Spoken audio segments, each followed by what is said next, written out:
I thought I'd been delivered a new PowerPoint. I was ready. Just saying I was ready. Fran, thank you for the introduction. Thank you for your leadership as chair of the U.S. Arctic Research Commission. Admiral, it's good to have you here. It's good to be with those that are focused on some very keen and clearly timely priorities when it comes to the Arctic. I can't tell you how good it is to be talking about something other than healthcare. Thank you for giving me a good start to my day. I do appreciate the leadership from so many in a space that, again, is so important. You mentioned the role of the Arctic Caucus in the United States Senate, and it is something that, well, I'm proud of the collaborative efforts that Senator King and I have been able to lead with other caucus members. I recognize every day that we still have so much more to do in educating lawmakers, educating leaders, not only here in this country but internationally, about the role of the Arctic and how we expand on the national knowledge of the far north. In Alaska, ice thickness, flow extent, ship traffic data, these aren't just numbers for a PowerPoint, although again I was ready to go with my PowerPoint, but they're really part of our culture. They impact the viability, the sustainability of our Arctic communities, and in many cases they can be matters of life and death for our people. And as this forum focuses on an ice-diminishing Arctic, I would encourage you all, and I think I say this every year that I have come here to this symposium, keep in mind the human impacts that these numbers mean for those who live in the region. We all know that increased maritime activity is both an opportunity and a challenge, but the growing level of activity, I think, is making it a more pressing issue from a policy perspective. Shipping in the Bering Strait has increased nearly 60% in the last 8 years. 2016 and 2017 statistics are tracking to show a further increase. And keep in mind that this is all post-Shell's activity there in the Chukchi. I've had an opportunity to be briefed on what we have seen in Nome with the vessels that are coming in and out of the Port of Nome. I know that Denise Michaels is going to be speaking to you later in this symposium. But the dock occupancy there reached 92% in July of last year, which includes the recent addition of a third dock that they had built in 2015. The bulk of this increase is directly related to more foreign fuel tankers, research vessels, domestic and foreign government vessels, gravel, cargo vessels. The Crystal Serenity, of course, was the cruise ship that we all followed with great interest last year. That was last year.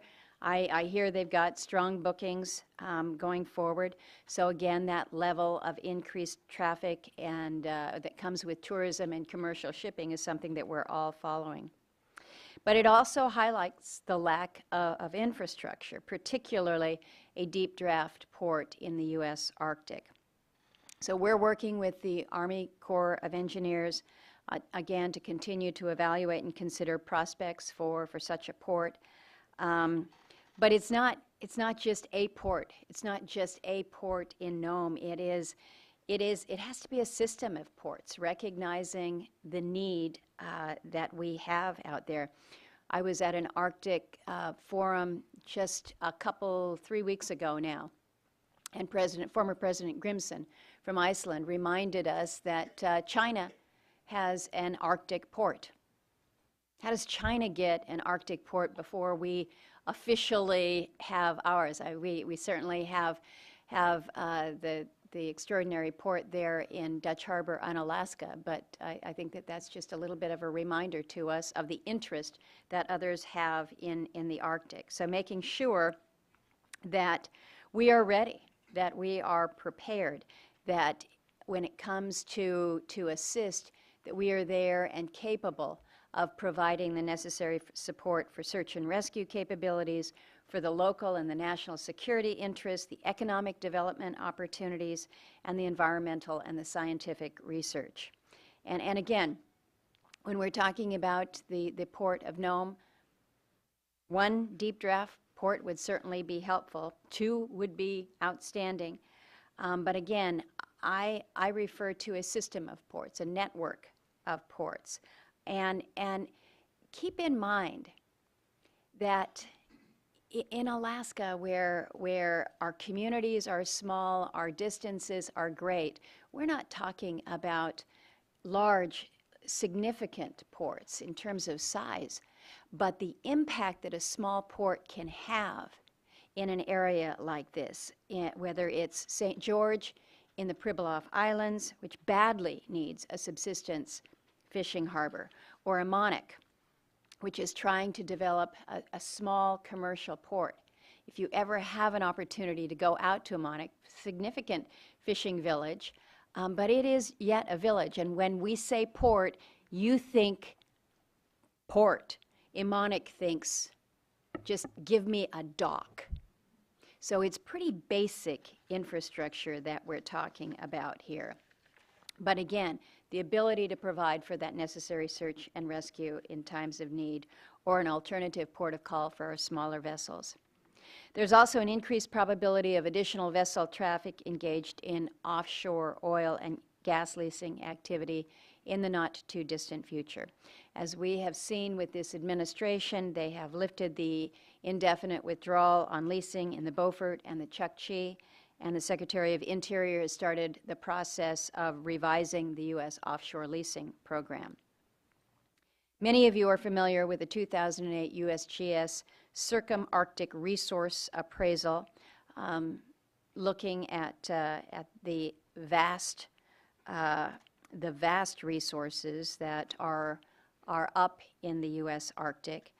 An estimated 30 billion barrels of oil, 221 trillion cubic feet of natural gas. This does not include the 32,000 trillion cubic feet of methane hydrates that are located off of the North Slope, nor the Coast Guard cutter Healy's dredge hauls back in 2008, 2009 that suggest high concentrations of rare earth elements and other critical minerals. We know that the resources are there, and as the regulatory and policy process becomes perhaps a little more clear here, I think that we will see some additional interest and, again, additional maritime activity in the region. But in order to operate safely in the Arctic, you need to know where the hazards are. You need to have better nautical charts. And we hear this story so many times. People still don't believe it, though, that some of the charts that are used off of Alaska's North Slope actually use soundings from Captain Cook's third voyage using lead lines on sailing ships.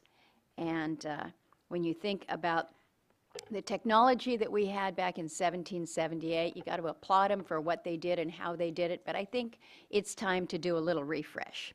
And those that have some familiarity with Unalaska, and I see our former city manager there, now our commissioner, when the Fennica finds some obstacle that has not been noted or charted in waters that see the level of traffic that they do, you know it's time that we need an update. Only 4.7% of the U.S. Arctic has been charted to modern standards, but we're celebrating this because this is up from the 1% that was reported just in 2015. So we're making some headways, yeah. But at this pace that we're at, it will take 100 years to chart the Arctic, which, given what we're seeing in increased activity, I don't think that works out. So we need to step it up here.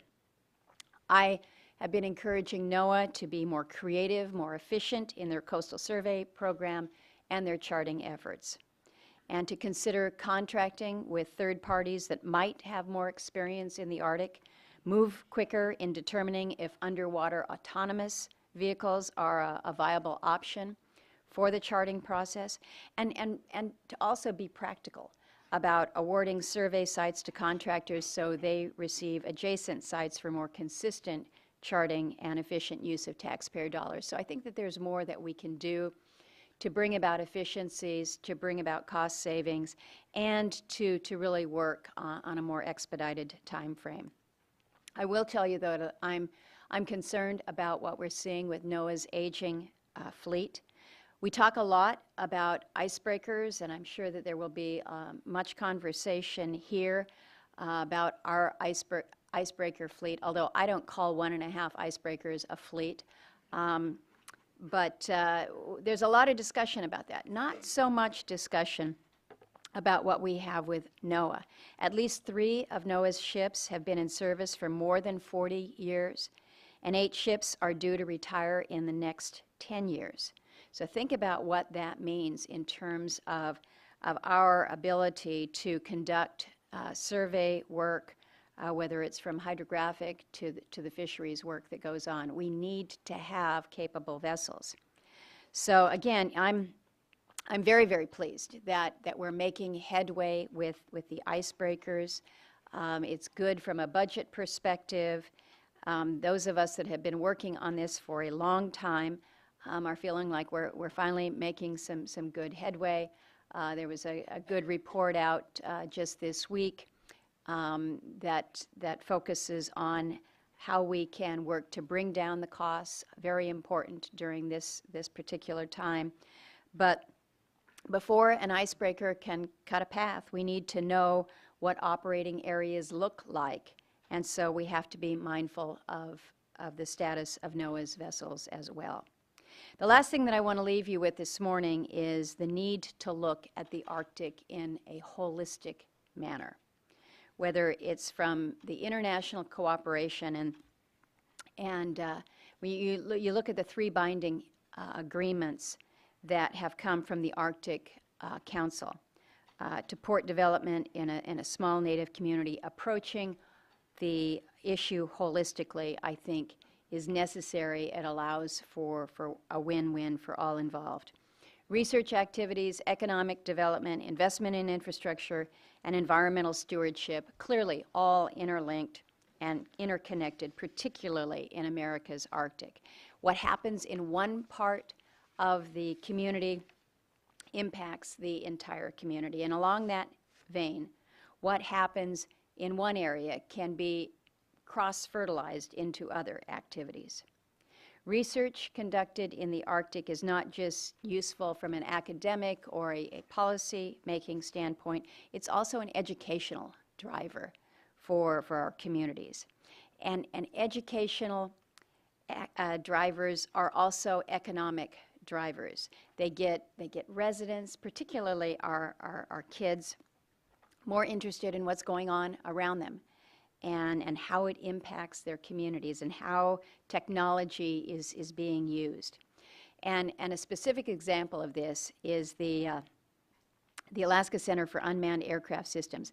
They've been bringing drones into high schools, into middle schools, into elementary schools throughout the state, including some of our more remote communities in the Arctic. They're letting the kids fly the drones, just kind of play with them, experiment with them, but obviously the kids are excited about it. But that excitement is leading to an understanding as to what this technology can mean to their communities. And then that excitement can lead to an interest in engineering or other areas where these applications can advance. And I say this often. We go out to the villages and you look around, you visit with the folks there, and you say, well, you know, I don't know, I don't see a lot of academic PhDs living out here, but every person, every one of those are esteemed elders, even the young children. Man, they've got a PhD in Arctic living. They know, they understand. And giving them that opportunity to then share is so important. I think these young people can be the building blocks of research and data collection going into the future, the foundation of community involvement, and really the support for activity that happens in the Arctic. So as we see the impacts of an ice-diminished Arctic and talk about things like infrastructure, let's never forget those who live in the Arctic, those whose daily lives are shaped by all that we are discussing here today. Thanks for the opportunity to be back with you. I think we've got time for a quick... Yes, I would like to ask you to stay for maybe one or two quick questions. But before that, I want to let you know that Senator King told us that Senator McCain likes to call Senator Sullivan the Arctic Senator. So I would like to change that to the junior Arctic Senator, because you're the senior Arctic Senator. So you know, let's make sure we get that straight. There's room for a lot of Arctic senators. We'll take more, but I do think that it is something that, again, as colleagues, the more of us that view ourselves as Arctic senators, the better we are. So we'll keep pushing. We'll get more into the fan club here. Thank you. And first of all, a big applause. Thanks. Any questions from the audience? Got one all the way up there.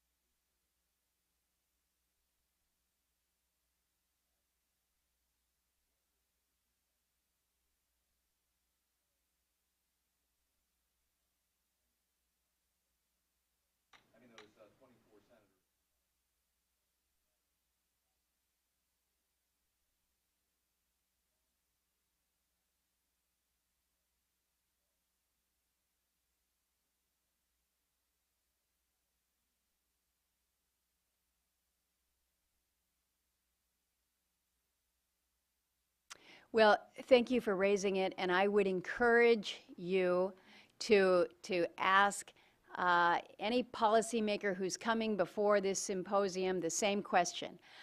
I feel pretty strongly that the United States needs to ratify the Law of the Sea Treaty, that it is long overdue, and that it is as much a priority, if not more a priority than ever.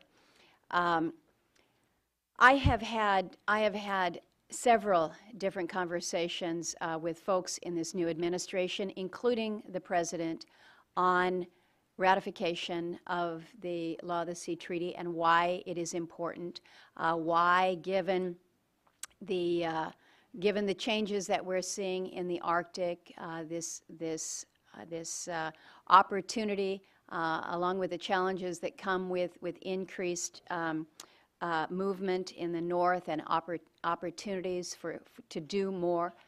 I think that there is a new way of looking at the Law of the Sea Treaty right now because of a growing interest in the Arctic.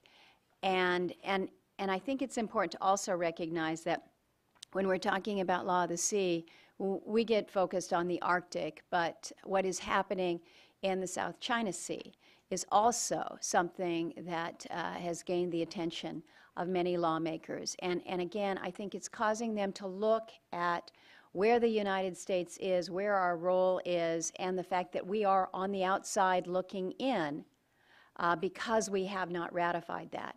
I think it's time for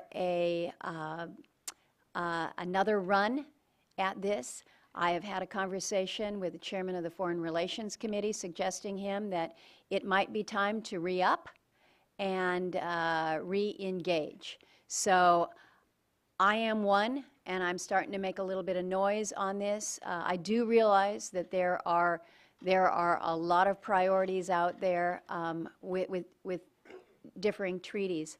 But again, I think that this is an area that is gaining greater awareness, and we have an opportunity to move now. So we may be calling on you all to utilize your networks, your connections to help us advance that discussion. Senator, we really ran out of time. Yes. But probably Commissioner Laddick will cut down his presentation, or we could I don't get, want the commissioner to cut it down. I actually have to get back to the Hills, so. Could you take one more question? Yes. And this is the thing. We have 2 online questions, but both of them are good. So I'm going to read them both, and you pick which one you want Okay, to answer. that's fair. I like this. First one, what are your thoughts on cooperation on science across the Bering Strait as oil and marine mammals do not respect political boundaries? That's one. The second one, do you think the Trump administration will develop a new Arctic policy or stay with the current Arctic policy that has been in place since January 2009? Well, let me take number 2, because the first one is tough. You're right. The animals do not respect the political boundaries, and that's why the animals are probably just as smart as anything going on right now. In terms of Arctic policy, my office has been working to try to engage the administration in focusing on the Arctic, in recognizing that we have an Arctic policy here that, in my view, needs more stuffing and a refresh. And so we have outlined some suggestions. This is something that I have raised with Secretary Tillerson. So my hope would be that with this new administration, we will not only have increased engagement in the Arctic, but a new look at how we can, I think, plus up Arctic policy. So that's what we're going to work on. And again, looking to you all as experts to help us assist with that. Thank you once again. Thank you. Thanks.